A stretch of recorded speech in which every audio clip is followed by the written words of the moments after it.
to Anonymous Gerber underscore Gerber. Don't forget that.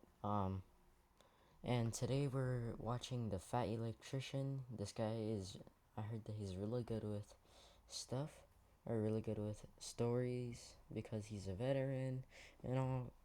And he's really popular. Make sure to subscribe to him. Make sure to subscribe to me. And today this is The Black Swallow of Death, Eugene Bullard. Without further ado, let's begin. This is one of those stories that if they ever actually try to make a movie out of it, they will intentionally ruin it because the truth seems that unbelievable. Today we're talking about a professional boxer, a professional jazz musician, a World War I machine gunner decorated for valor on the battlefield, a spy, the world's first black combat pilot who also is probably the first man to take a capuchin monkey into combat as well. And just to be clear, A this is not monkey? like the A-Team Avengers type group that I'm laying out before you, but I'm gonna this is grab my all one blanket. guy. His name's Eugene Bullard. His friends call him Sparrow. Everybody else just call him the Black Swallow. And for further clarification, Eugene is most well known for being the world's first black combat pilot, but honestly, while that is a great achievement, it's one of the shortest and least interesting parts of his life story, which we're going to get to right after a word from our sponsor.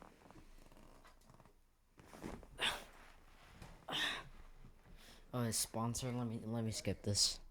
We don't want to watch sponsors. Sponsors can be very annoying sometimes. What does that even do it for me? So if you're like me and you wanted to give Delete Me a try, I'm going to have a link and a discount code down below. Let's get back to the video. Alright, October 9th, 1895, Eugene Bullard was born in Columbus, Georgia. He is the youngest of seven siblings to William and Seven Joseph siblings. Bullard. And as I'm sure you know, Imagine Bullard that. was a black child in the late 1800s That'd and be early crazy. 1900s in Georgia, aka the South. He experienced racism quite a bit at a very young age. His first exposure to this Oh, then that was was very when he was long about ago. 5 or 6 years old. He noticed that all of the other white kids that were his friends started to treat him differently because their parents told them to. And to make everything 10 times worse, at the age of 5 or 6, not only does he have to come to grips with the fact that he's losing a bunch of his friends and treated differently in a negative way for the rest of his life for something that's totally outside of his control. But around this same point in time, his mother also passes away at the age of 36. Oh And these two no. horrific circumstances kind of mingle together in his mind. So not only is it every time he experiences racism, he Gonna is turn my reminded just chair of down racism a little bit. itself, but he's also constantly reminded of the fact, oh, by the way, your mom died when you were a small child. And the way this manifests to young Eugene is he basically just wants to run away. He wants to get away from racism because A, that would be awesome, and B, it's going to allow him to not have to constantly be reminded of the fact that his mother died. And where he wants to run away to is this place that his grandfather and his dad always told him about where people weren't racist, a place across the ocean called France. Unfortunately, at this point in time, he's like 6 or 7 years old, and running away across an ocean is an impossible task for him, so he's just going to have to stay put and deal with it for now. And this all comes to a head about a year later when he's 8 years old. His dad gets into an altercation at work. Now, William Bullard, his dad, is a single That father that was himself with 7 that was the children, and sound is of the working his chair. ass off doing absolutely everything he can to provide. And the best job he's Move ever around done too much. was a longshoreman unloading cargo ships all day long. Now, he was a big guy to begin with. He's 6'3", but after unloading cargo ships for years on end, he is like 250 pounds of pure muscle on top of it. Because of this, he gets the He's nickname Big strong. Ox. Now, despite the fact that he is a physically intimidating person, his kids fucked with a lot of work, quite honestly, because they know that they can get away with it. He's a black guy. This is the South. He's not going to do shit because he's got 7 kids at home that are going to starve to death if he's not able to take care of them. So they just talk shit to his face and they treat him horribly. And Big Ox just puts up with it because it's literally all he can do if he wants to take care of his family. And this goes on for months and months. And there's this one dude at work in particular that's always fucking with him. His name's Billy Stevens. And Big Ox just ignores him. Billy Stevens talks shit. Big Ox just turns his back and walks away. And one day, Big Ox does just that. He turns his back and goes to walk away. And Billy Stevens grabs a hay baling hook and smacks him in the side of the head with it, splitting Let me turn this up really quick. I can't hear it. open all the skin on his skull, and Big Ox is now bleeding everywhere. He turns No, around, grabs him by not the neck not and not the arm, big lifts him ox. over his head, and throws this man off a dock into a cargo ship with a massive thud at the bottom, presumably killing him. Big Ox immediately runs to the office of his boss, Mr. Bradley, who actually likes Big Ox and treats him with dignity and respect, explains what happened. Mr. Bradley tells him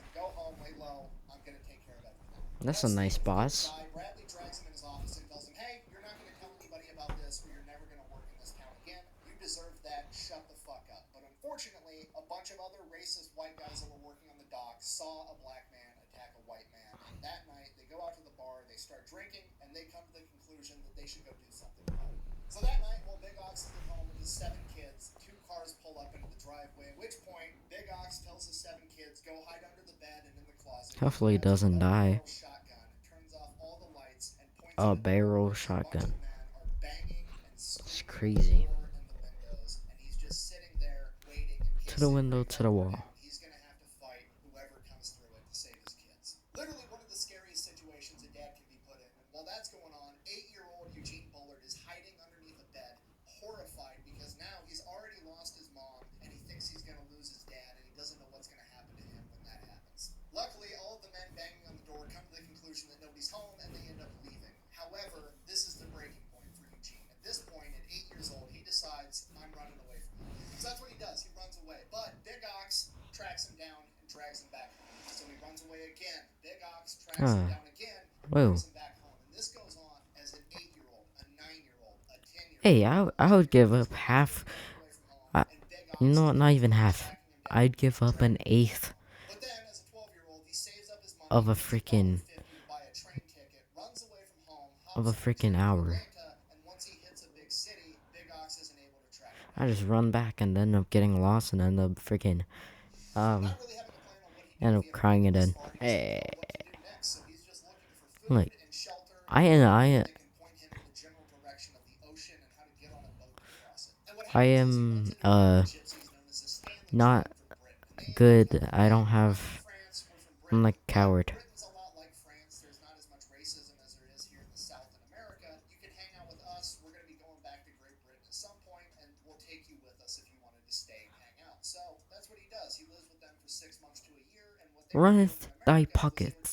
care of horses and doing horse racing. So he learned everything about horses and ends up becoming a professional horse jockey himself. As I'm sure you can imagine, being a black jockey in the South, racism absolutely comes up and is definitely an issue for a young Eugene Bullard. At which point he finally, looks at the Stanley tribe and is like, hey, are we going back to Great Britain or not? I'm sick of all the racism. And they're like, no, we're not going back for a while. So he's like, Oh, cool, that I'm sucks. going to part ways. I'm going to figure out a way across that ocean right now. So he separates from the So they Stanley basically tribe, just and when he's scammed right him. off the coast, he heads towards Virginia. So he's like 14 years old. I wonder if they actually had the jockey thing.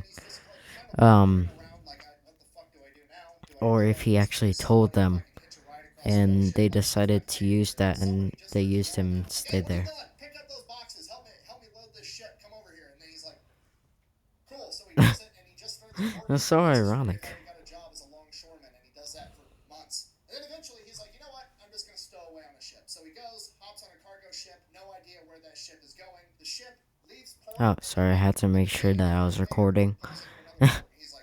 I am recording because there's a webcam right there. What am I doing?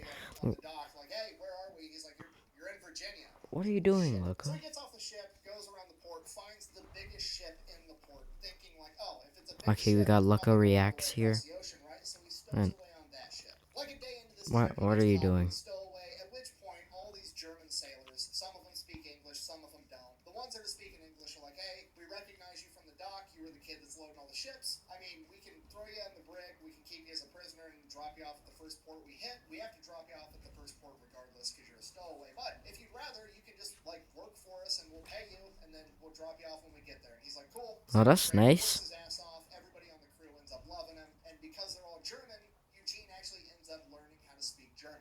So he works Du the entire hast. voyage. They end up in Scotland. They end up paying him $25 in earned wages. They give him clothes, a bunch of supplies, everything they can because they do like him. And he ends up just walking off the dock into Scotland with basically nothing to make him Okay. for himself.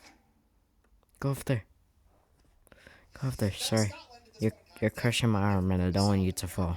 most of the people there, Go not over really there. racist at all. However, they Come on. also never really seen a black person. So everybody just calls him Sorry, boy. Johnson, who was Go the world go over heavyweight there. champion at the time, but was a black man, probably the most famous black man in the world at this point, and everybody just associates him with Jack Johnson. It's not because he's black, though, right? Okay. No, I don't think so. Not really knowing what to do, he ends up being a street performer for a little while, and then he goes back to being a longshoreman full-time, earning a decent wage, and you gotta remember, he's like 15, 16 at this point, he's Only 15 and And 16. being a longshoreman unloading cargo ships all day long, so he just gets Dude. absolutely jacked just like his dad. So he's working Monday through Friday on the docks, and then on the weekends he's being a street performer. And then one day he sees this one performance where there's like, you know, the big bucket of water and you're sitting on the thing and somebody throws a ball, hits a target, and then dunks the person into the water. And he's like, oh, I'm going to try that as like the only black guy these people have ever seen. I bet I'll make a ton of money. So he gets a dunk tank set up, calls the thing Dunk the Darky, and the entire time he's sitting Dunk on the like, darky. the plank or whatever it is that he's sitting on, drop out when the target gets hit, he's just talking shit to everybody walking. So he starts making a ton of Dunk money. I the mean, all the street darky. performances that he did well because he was the only black guy around, and that was a spectacle in Wait, and why of is there itself. But now that he's sitting there talking shit to people the for the first sniper time, from the these start people of the have never seen video a is black there man, he's talking smack to their face, and they get to in pay the $1 back. and then dunk him into water. Like, he makes a ton of money. And then he ends up turning it into like this Tootsie Pop type situation, you know, like how many licks does it take? He's like, oh, I've been dunked 9 times tonight, you better try for the 10th, and maybe that'll be the one that's enough to wash the black off me, and then I'll look like the rest of you motherfuckers. This thing ends up making so much money that just working Saturday night, he makes more money than his entire salary as What a is this, full-time China? longshoreman. So now, he's like, fuck it, I'm just gonna do this Friday, Saturday night, I'll make more money, and then I have the entire week free to go do something else. So now that he's got all this free time on his hands, he's like, okay, well, what do I want to do now? And he just thinks to himself, like, oh, well, I mean, everybody already calls me Jack Johnson and assumes I'm a boxer. I bet I do pretty well as a boxer and make a ton of money doing that if I tried that as well. So he tracks down this boxing gym, goes inside. The boxing trainer has like zero interest in training him. But Eugene, being Eugene, isn't going to take no for an answer. So, despite the fact that the boxing coach isn't going to train him, he's like, I'm just going to hang around the gym and I'm going to work here for free. And that's what he does. And he works there for free for months, just doing everything that needs to be done without being told so. And then eventually, the boxing coach is like, fine, okay, put some gloves on, come over here. And he starts training Eugene how to box. So that's what he does. He's training full time to be Bing a bang boxer bing. Monday through Friday, and then on the weekends he's making all of his money Bing doing the dunk bing tank bong. thing. Bing And bing after bong. about 6 months, he ends up Bong taking his bing first bong. pro fight at 16 years old. Oh, sorry, During the that fight, mic's he's on. so fast.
He goes to the military recruiting office, shows up, and they're like, cool, where's your paperwork? And he's like, I literally have nothing. I left home when I was 12 years old in Georgia with nothing but a dollar in my pocket. I don't have anything. So they basically kick him out and tell him that he can't join. So he starts asking Oh, that around how he's sucks. going to be able to join and help fight and defend France. And he ends up finding out about the French Foreign Legion. If you don't know, the French Foreign Legion is pretty much exactly what it sounds like. It is foreigners that fight on behalf of France. All the people that do it have a different reason for doing it. Some of them believe in what France is fighting for and they want to join that fight. Some of them are idealists. Some of them are just looking to get a new start and they go and they serve in the French Foreign Legion for a couple of years to become a French citizen and adopt a new identity. So Eugene goes and he talks to the French Foreign Legion. Unfortunately, he's not going to be allowed to sign up for a couple of more months until he turns 19 years old, which is exactly what he does on October 19th. He goes in on his 19th birthday, signs up for the French Foreign Legion, and goes straight into training.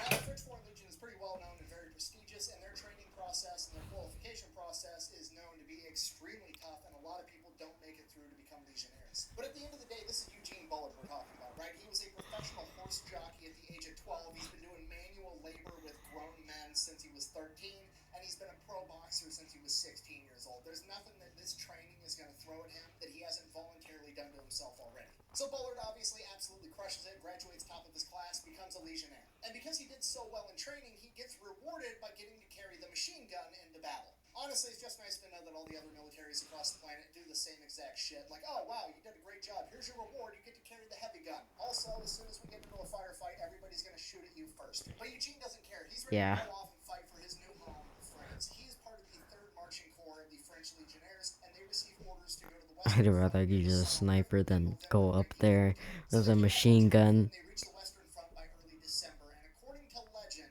one of the first things that Eugene Bullard is told to do is to go and guard one of the flanks during a major German offensive where he needs to hold the line to keep all the other Legionnaires from being overrun on the flank. Bullard's manning his machine gun, cutting down wave after wave of German, while the rest of the men in his team run back and forth, getting That'd be crazy. for Bullard to continue doing this. This went on for so long, and the gun got so hot that it actually boiled off all of the water in its water cooling system, What? and the gun overheated entirely and was no longer operable. Okay, this is not good. The Germans are still coming. There's no time to run off and get more water, and they can't hold this flank with just bolt-action rifles. They got to do something, and they need to do it fast. So Eugene, thinking quick, does the only thing that comes to mind. He climbs out of the trench, stands up in front of his machine gun, opens up the water coolant tank, and proceeds to piss into it in front What? of all of the Germans. And somehow, thankfully, he doesn't get hit. I don't know if that's divine intervention. I don't know if the Germans would also Imagine if he got hit right on his schlongy dang-a-dang. That'd be crazy. Oh my god, the French have Jack Johnson on their side. But I mean, realistically, it's probably just plot armor because he's the main character. Regardless, he successfully defends his flank. Fighting continues for about a week and a half, and then it's Christmas 1914, and Eugene Bullard is there and takes part in the famous Christmas truce of 1914, where soldiers from both sides leave their trenches. That's nice. Man's land and celebrate Christmas together. After that, in early 1915, Bullard and the Legionnaires continued to go on and fight in the Battle of Champagne, where Bullard was not defending Champagne. enemy trenches. And as I'm What? sure you can imagine, this particular type of close quarter That'd be combat really dangerous. favored Bullard with all of his boxing experience. And one of the things that he said was that when he would storm into a trench, these trenches were so full that it was hard to tell after he'd really killed a man because there literally wasn't room for that guy to fall down dead. And Bullard is fighting in this type of environment for months and never once gets seriously injured until his unit is finally pulled out, not because the battle is over, but because his unit has experienced over a 50% casualty rate. Despite that, Bullard is still relatively unharmed. So at this point, Bullard's unit is going to be disbanded, at which point all of the men that are still capable of fighting are going to be given a couple of options. You can A, just be done. You can get out of the war, you've done your part, thanks for your service, fuck off. But you're not going to get your citizenship because you haven't served the full 3 to 5 years in the French Legion, if that's what you want. So option B is that you can get sent over to North Africa where there's significantly less combat, or option C, you can get restationed in the 170th. You must really love France. I almost said French. They love that French kiss. Eugene Bullard isn't here because he wants to defend a bunch of French Ah, colonies. la, la, la, la. He's here because he wants to defend his new home, Paris, France, and that's exactly what he's going to do. He's one of the few men that volunteers to join the 170th Infantry Regiment of the French Army. So he trades in his Legionnaire's uniform for a French infantry uniform and goes right back into combat. Now, the 170th Infantry Regiment is a famous unit in the French military, and their nickname is the Swallows of Death. And after hearing about Eugene Bullard's performance in the Legionnaires and then continuing to perform at that same level, if not higher, in the 170th Infantry Regiment, it doesn't take long before he is officially given the nickname the Black Swallow of Death. From here, Bullard fights in the Battle of Verdun, one of the deadliest battles in World War II with over 1 million casualties, and unfortunately, Eugene Bullard is one of them. Ah, no. 70th took an enemy trench. The Germans would hit it with artillery fire, and a piece of that shrapnel would end up hitting Eugene Bullard in the face, cutting open the side of his face. Wait, then why is there 20 minutes? On the right side. Despite that, Bullard manages to keep himself in the fight. Now, at this point, most people, at a minimum, would lay low, but not Eugene Bullard. That night, the commander of the 170th needs a volunteer to run through half a mile of machine gun fire and artillery fire to receive important intel and orders from the chain of command and bring it back to him. And Bullard volunteers to lead the group that does it. Bullard, despite his injuries, manages to get this done and is actually put up for the French Croix de Guerre because of it, which is the equivalent of a Bronze Star. The very next day, Bullard is hit with artillery again, fracturing 2 vertebrae in his back and blowing off a chunk of his thigh that required 90 stitches to shut. He's sent back to Paris, where for the next 8 months he is going to have facial reconstruction surgery, he's going to have rehab, and desperately try to regain his ability to walk. Wait, I thought he died. Treatment, he obviously meets a bunch of other soldiers that were also wounded, one of which was a commandant in the French Air Force, and he recommends to Bullard, if you're not going to be able to Wait, go wait, back wait, to wait, ground wait. pounding I swear he said among the casualties was him. side. Despite that, Bullard manages to keep himself in the fight. Now, at this point, most people, at a minimum, would perform at that same level, if not higher, in the 170th Infantry Regiment. It doesn't take long before he's officially given the nickname the Black Swallow of Death. From here, Bullard fights in the Battle of Verdun, one of the deadliest battles in World War II, with over 1 million casualties, and unfortunately, Eugene Bullard is one of them. Shortly Yeah. after Bullard and the men of the 170th took an enemy trench, the Germans would hit it with artillery. Unless this before. A chunk of his thigh that required 90 stitches to shut. He's sent back to Paris, where for the next 8 months he is going to have facial reconstruction surgery, he's going to have rehab, and desperately try to regain his ability to walk. While undergoing treatment, he obviously meets a bunch of other soldiers that were also wounded, one of which was a commandant in the French Air Force, and he recommends to Bullard, if you're not going to be able to go back and be a ground-pounding infantryman, maybe you could be a machine gunner in a plane. You don't need to walk and run around for that, and since your leg and walking is no longer your strong suit, you can still shoot machine guns. Why don't you go to aerial gunnery school? I can make it happen. I'm a commandant. So that's what Bullard does. He requests to go into aerial gunnery school, and he is granted that request, considering the fact that he already has a croix de guerre and a bunch of other French service medals, and he is going to be going to aerial gunnery school, but he's got a couple of weeks of leave where he can go out and hang out with his friends in Paris before he does that. And one of his friends was this guy by the name of Jeff Dixon. He was this rich dude that lived in Paris, and when they were out drinking one night, he ends up betting Bullard $2,000 that he can't become the world's first black combat pilot, and Bullard accepts the bet. Now, does Bullard have $2,000? No, but he is the main character, and he knows he's going to make it happen. $2,000. I'll make that deal. How about you? You bitch, you make that deal? I'd make that deal. Damn good deal. So Bullard goes off to aerial gunnery school, and his luck I'd make that on his deal. very first day there, he runs into a pilot by the name of John Navarre, one of France's very first ace pilots ever, who's a huge boxing fan, and is actually a fan of Eugene Bullard, and he ends That's up helping nice. Bullard get into the pilot program, getting him through the pilot program, taking him under his wing, and teaching him everything he knows. So Bullard goes, graduates pilot school, becomes the world's first black combat pilot. Just for the record, pilot school at this point in time is absolutely terrifying. You gotta realize, fighter planes in World War I are all single-seat aircrafts, okay? Yeah. There's no, you get to go up in the air with a co-pilot that knows what they're doing, and they can talk you through it, and if something goes wrong, they can recover the controls from you. Is there No, like it's a... once you go up, it's all you, bro. That's it. Is there actually no, Drive with a driver's ed teacher running the brakes and potentially the steering wheel, and that's just going Is there forward, actually back, left, no, right. He's going forward, back, left, right, up, down, and there's wind on what amounts to a like, fucking kite cockpit cover? okay? So, like, you can Absolutely fly terrifying, out? but he manages to do it. Now, what do you do when you're Because in that would the be military? crazy Graduate a tough course or do if something it's like impressive. that. That's right. You get some leave, you go out, and you drink with your buddies, and that's exactly what Eugene Bullard does. He goes back into Paris, tracks down Jeff, and is like, hey, I'm the world's first black combat pilot. Where's my $2,000?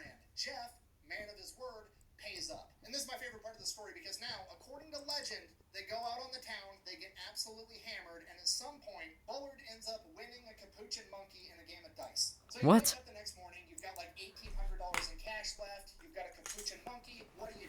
Obviously, you pay money to have a custom monkey-sized leather bomber jacket made, and a set of goggles, and a little headset, so that your What monkey the? can go on all your missions with you. Oh, and then you gotta name him, obviously. So we named the monkey Jimmy. And then, because flying around with a capuchin monkey Jimmy. wearing a bomber jacket and goggles isn't enough style points, we're also gonna get a custom paint job on our plane of a heart with a dagger going through it that says all blood runs red across the side. Now, Jimmy and Eugene are only actually on active flight duty for like 90 days, and during that time he claims to have shot down like 5+ planes, but the problem is how you get a confirmed kill during World War I is actually really difficult. You essentially had to shoot down an enemy plane over your territory so that you could go and actually track down the wreckage. If you shot down an enemy plane and then you shot them down over enemy territory, or if you shot them down over your territory and they managed to limp their plane into enemy territory, they couldn't confirm that that plane was down, so it never actually counted. So while Eugene did shoot down somewhere between 5 and 7 enemy planes, none of them could officially be confirmed because the wreckage didn't make it onto friendly territory. However, 2 of them were probable, meaning that another friendly pilot witnessed him shoot down and heavily damage the enemy plane before it went into enemy territory. So after 3 months and 25 missions, Eugene goes out to the bar one night, and he is wearing his appropriate uniform with all of his medals. And at this point, Eugene has done a lot for the French military, and he's been appropriately awarded for it. He has the Croix de Guerre, he has the Wound Medal, their equivalent chest, more than most soldiers have. Because of that, a racist officer at the bar that night goes up to Eugene and accuses him of basically stolen valor, saying that he's wearing medals that he didn't actually earn, and the altercation escalates until Eugene Bullard ends up knocking him the fuck out. Now, despite the fact that that guy totally deserved it, he is a superior officer, and Bullard did in fact strike him, and his sentence for that is 5 years of hard labor. However, considering the circumstances and the fact that Bullard was so well decorated for battle, they decided that they were not going to sentence him to 5 years of hard labor. They were instead going to send him back to the 170th Infantry, where he would then basically be a glorified janitor for the rest of World War I. And to make things even worse, at some point during this period in time, Jimmy, his loyal capuchin monkey, does end up dying from influenza, and the entire military base has a funeral for him. So yeah, Jimmy dies, and Eugene ends up spending the rest of World War I scrubbing toilets. Definitely not the happy ending we were hoping for. Luckily, That's sad for this is Jimmy. nowhere near the end of Eugene's story.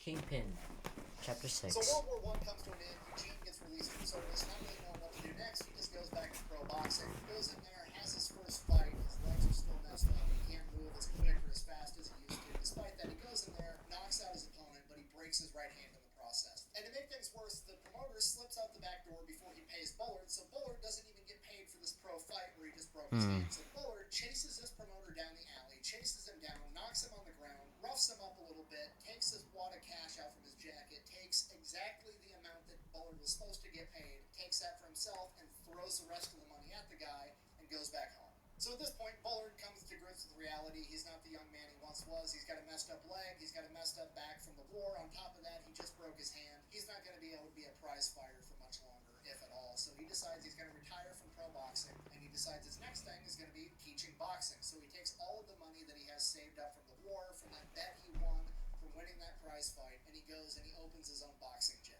Right out of the gate, it's a huge success. He already knows all the pro boxers in town. He's known as a war hero. Like, of course you want to send your kid to go learn how to box from Eugene Bullard, the Black Swallow of Death. Like, the dude couldn't not be successful at this. So, the boxing gym is a huge success. He takes the money that he makes from that and reinvests it into a cafe, and that cafe turns into a bar/nightclub. Now, because all the world-class pro boxers in the area want to go and train at Bullard's gym, it only makes sense that they're also going to want to go drink and hang out at his bar and his nightclub. And you want to know who enjoys hanging out with all the world-class boxers? All the rich, famous, wealthy people in the area as well. So now, Bullard's nightclub/bar turns into this really high-end establishment. The problem is, bars at this point in time have to close early in Paris, but there's a loophole. A bar sells individual drinks, so what Bullard does is he changes it, and he no longer sells a pint of beer, a drink of whiskey. He only sells full bottles. He turns it into a bottle club, meaning that he doesn't have to shut down at all. So now, not only is he attracting super high-end clientele, they're also going to be spending a ton of money,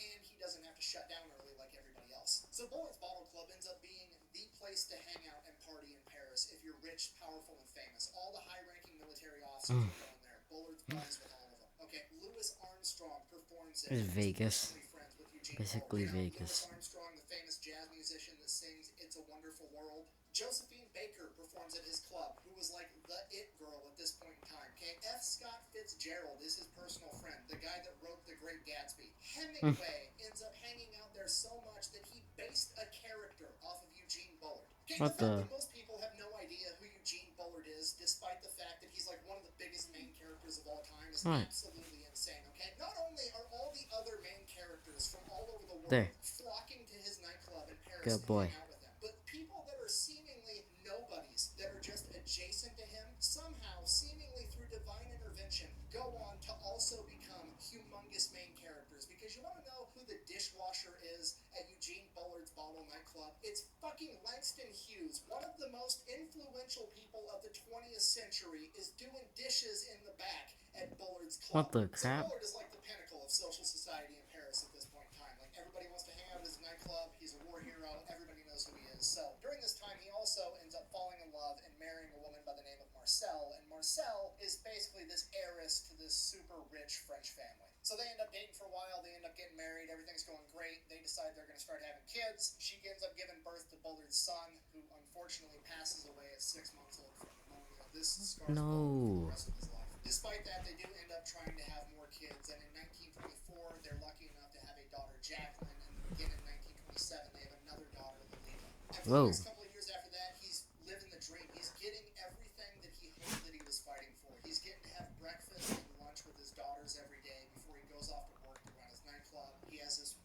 wife that they're fortunate enough that she gets to be a stay-at-home mom, and everything's going great. It's Unfortunately, when amazing. Marcel's parents pass away, they end up leaving her a fortune, at which point she gets a little bit tired of her Ow. husband always working at this nightclub all the time. She's super rich, and she just expects him No. to sell the nightclub, live off of their fortune, and they can go to, go to the opera and just have fun for the rest of their life. But that's not who Eugene Bullard is. He wants to work for everything that he has. He wants to punch his own ticket. He wants to make his own way. He doesn't want to live off of another man's fortune, so he refuses to do it. This ends up causing a rift between Bullard and Marcel, and eventually she would end Gonna up break up. leaving Bullard and both their daughters. Bullard ends up telling his daughters that the mom actually passed away. I'm not sure why. I'm assuming it's because the mom wanted nothing to do with them, and he thought maybe it would be easier for the daughters to come to grips with the fact that their mom got sick and died, and not their mom just doesn't want them anymore.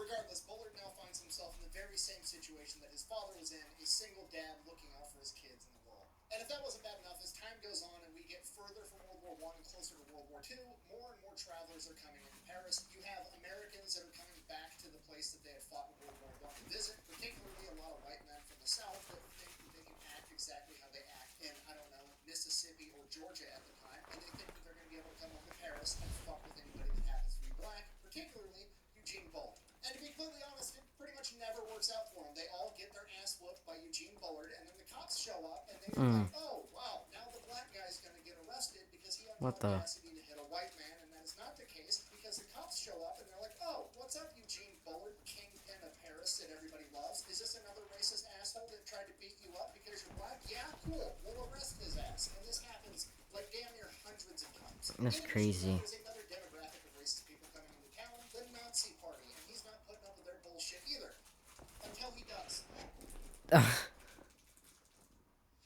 And the reason he starts putting up with them is because he realizes he's the perfect spy, and he starts working with the French resistance. You see, his high-profile club attracts high-profile Nazi officers, and they view him as just some dumb black guy. He definitely can't speak French and German and English, so they can just say whatever they want in front of him because he's not going to be able to understand what they're talking about. So he eavesdrops on high-profile Nazi officers all the time and reports it back to the French resistance. And he's so effective at it, they actually end up assigning him like a full-time French resistance spy. Her name is Cleopatra Terrier, or as everybody calls her, Kitty. In addition to working with Kitty, he also starts to get Josephine Baker, the famous woman I mentioned earlier, to start being a spy as well. Now the problem with that is him catering to Nazis kind of pisses everybody off, and he can't just go out and tell everybody like, hey, I'm actually being a spy and setting them up. So he just kind of has to like let everybody think that he's being friendly with the Nazis when that's not his goal at all. So the general public's kind of pissed off at Eugene, and this all comes to a head when this drunk gangster comes staggering into his club at like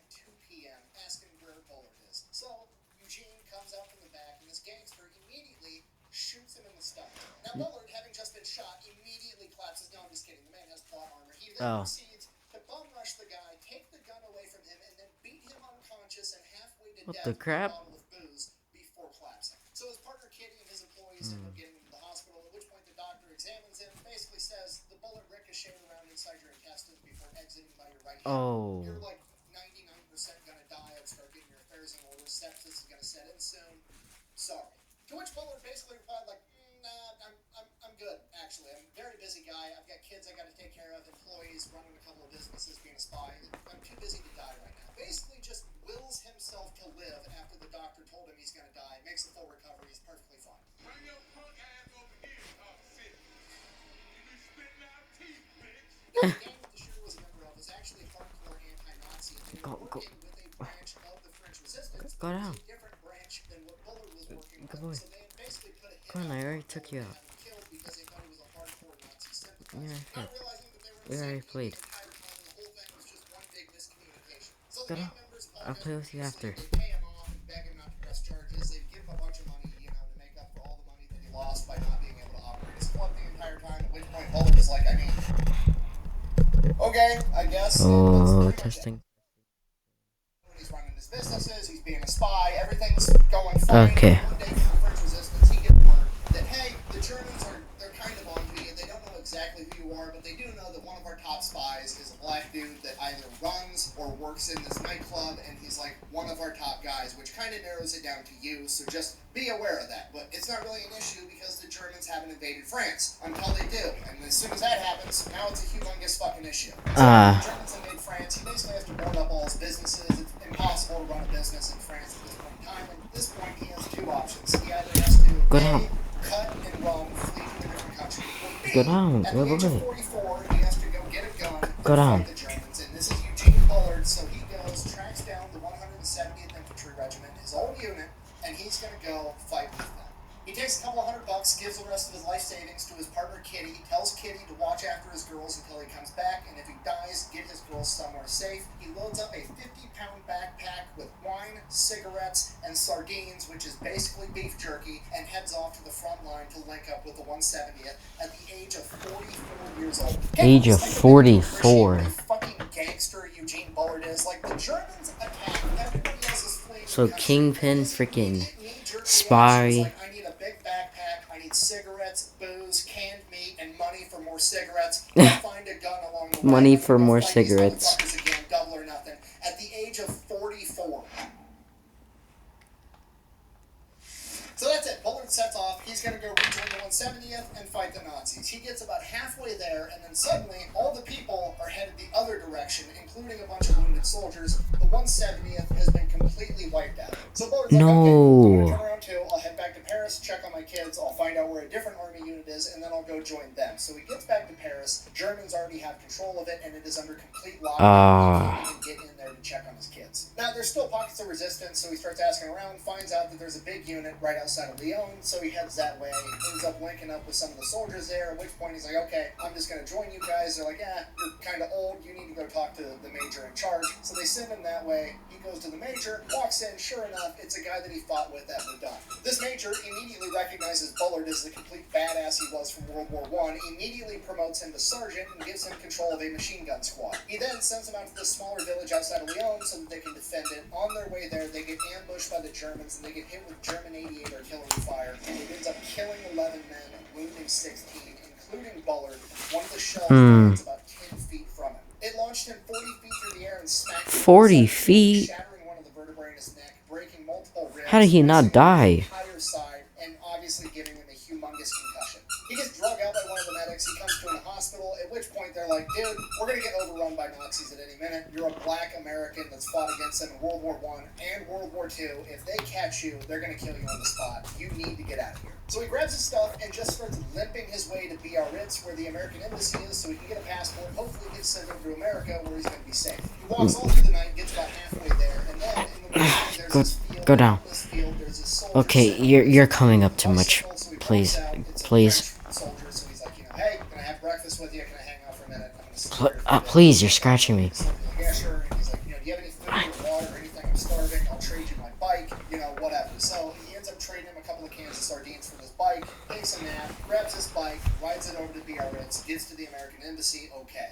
The embassy lets him cut to the front of the line because he's in a military uniform that's still all bloody and he's clearly wounded. He explains everything that's going on and he's like, I don't have a passport though. I left when I was 12. I ran away. I smuggled myself on a ship to Scotland. I just made my way over to France. So the American embassy's like, shit, okay. And they drag him back and they're getting all the information like, where were you born? What's your birthday? There was somebody there that was actually from Columbus, Georgia, and he's kind of quizzing him on the area, making sure that he's not lying. And he knows absolutely everything about Columbus, Georgia, passes the test and you're like, okay, this guy's legit. So they fill out the paperwork for him to be able to get a passport. The problem is you can't actually get the passport there. You can just get the paperwork okaying you to get the passport there. You have to go to a different town 175 miles away to get your picture taken and to have the right person sign off on your new passport. Now at this point, you would think surely you could, I don't know, maybe hook a guy up and fucking make it work, but no, absolutely not. This is the government. We have to stick to our bureaucratic nonsense. Eugene Bullard hops back on his bike and takes 2.5 days to pedal his ass 175 miles While injured. He finally gets there 2.5 days later. They're closed because everybody's out of lunch. Typical nonsense. So he takes a nap. They show back up from lunch, gets his passport, does the paperwork, gets his picture taken. Whole thing takes like 3 hours. Comes back outside. He's going to pedal his ass back 175 miles. Somebody stole his fucking bike. So now he walks 175 somebody stole his mic. No, I'm just kidding. He actually steals somebody else's bike and rides What the? it back. Okay, look, go for it. There's only one thief in the army. Everybody else is just trying to get their shit back. Them's the rules. So another 2-day bike ride makes makes it back to Biarritz, gets to the embassy. They immediately put him on his way back to America. He has to go through Spain, then through Portugal. The entire trip takes like 2.5 weeks.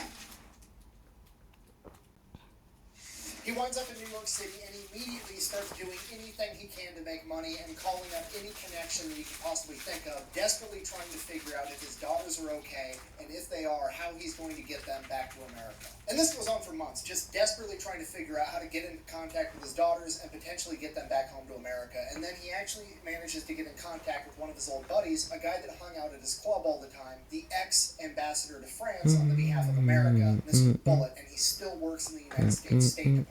So he gets a hold of him, ends up having a meeting, explains the situation. Mr. Bullitt makes one phone call, and the next day, Bullard finds out that his daughters are okay, and they are now in American custody and protection. Oh, that's good. Sent back to America to be rejoined with him. Now, the United States government is going to front the money, but Bullard is going to have to pay them back, has no idea how he's going to be able to do it. Veterans groups find out, they raise money, they pay off the entire thing.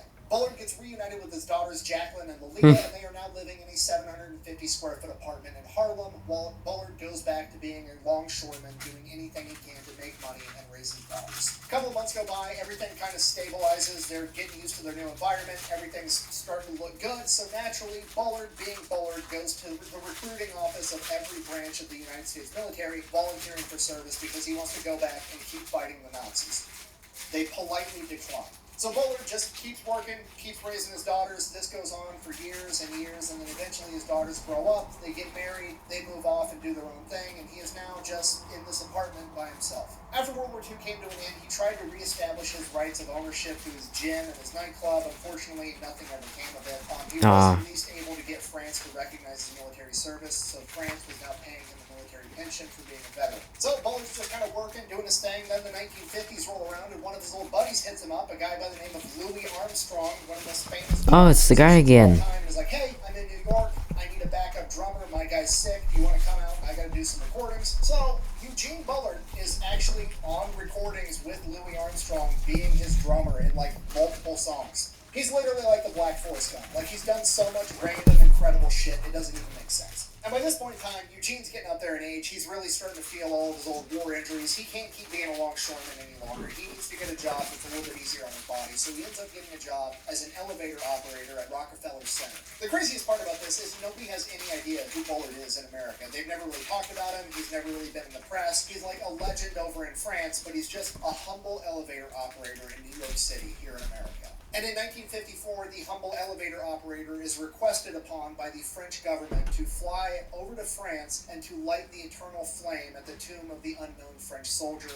which he does. And then he just goes right back to operating the elevator in obscurity. And then, in 1959, he is called upon by France again, and he is awarded the Médaille Militaire, which is the French equivalent of the Medal of Honor, and he is also made a Knight of France. Those, combined with the Croix de Guerre that he already has, comprise the 3 highest honors that the government of France can bestow upon anyone, and he's got all of them. Now, the entire time he's been an elevator operator, he's always like wearing a couple of medals or two. Nobody really says much about it. They don't recognize what they are.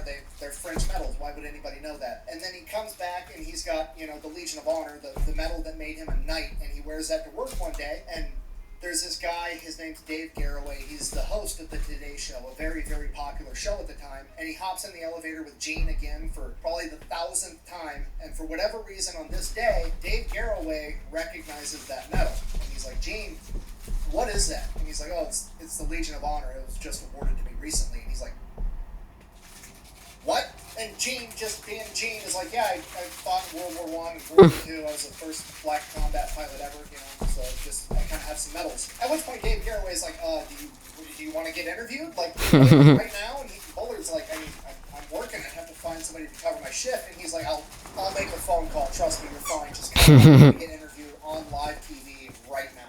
So he goes on live TV for 15 minutes in his elevator operator's uniform. The whole thing goes viral for the 1950s. He ends up going on a bunch of other news shows. They all request that he wear his elevator operator's uniform because it's like shtick, I guess. But regardless, he gets his 15 minutes of fame, and people finally start to know and recognize who he is. All this attention from the public actually inspires him to team up with an author and have his memoirs written and hopefully get them published. Unfortunately, once they were finished, no publisher wanted to publish them because, and I quote, the story's too unbelievable. Luckily, there are several books written about him. Both of them are called All Blood Runs Red, one by Henry Harris and one by Phil Keith. From here, he has one last moment in the sun. The president of France comes to America for a trip, and they're making a huge deal out of it. There's a parade when he gets here. They're like, filming him, and everybody's watching him go to Saks Fifth Avenue to go shopping, and he's got this speaking engagement at this auditorium with like 5,000 people. And Eugene Bullard shows up to this speaking event, and the president, when he walks in, the crowd's cheering. He locks eyes with Eugene Bullard, and he sees him, and the president walks straight up to him and says, "Are you Eugene Bullard?" To which he says, "Yes, Mr. President, I am." And he goes to shake his hand, and the president kind of swats his hand away and pulls Eugene in for a bear hug and says, "All of France owes you a great debt," as everybody cheers. And it's the perfect moment. Like, it's the end of Lord of the Rings. It's perfect. My friends. Shortly after this, he is unfortunately diagnosed with a very aggressive form of intestinal cancer that would rapidly bring about the end of his life. 3 days after his 66th birthday, he would pass away. The last person to visit him was the author of his memoirs, Louise Harden. And when she got there, he was unconscious, in bed, laying down, hooked up to a breathing tube. And she's kind of crying quietly, and he must have heard her, because the last words that he ever said was he woke up, pulled out his breathing tube, and said, "Don't fret, honey, it's easy." The dude can't even die without being a complete badass about it. At his request, he was buried in a simple plot at the Federation of French War Veterans Cemetery in Queens. His grave is marked by a 1-foot slab of concrete on top of it, bearing his name, his date of birth, and his date of death. Also, at his request, he was buried in his uniform. Not his flight uniform, not the fancy suit that he wore while he was a spy and a nightclub owner, not with The elevator uniform. but in his French Legionnaires uniform. Oh, I thought it was the At elevator. the end of the day, despite living one of the most incredible lives in human history, he didn't want to be remembered as the first black combat pilot, or the professional boxer, or the spy and the nightclub owner. He wanted to be remembered as a man who picked up a gun and went off into the battle to fight for what he believed in, just like everybody else. Thank you for watching. Best way to support the channel is go buy some merch over at the Fat Electrician. Thank you for watching. Subscribe to the Fat Electrician. I'm not calling him fat, that's just his name. And subscribe to me.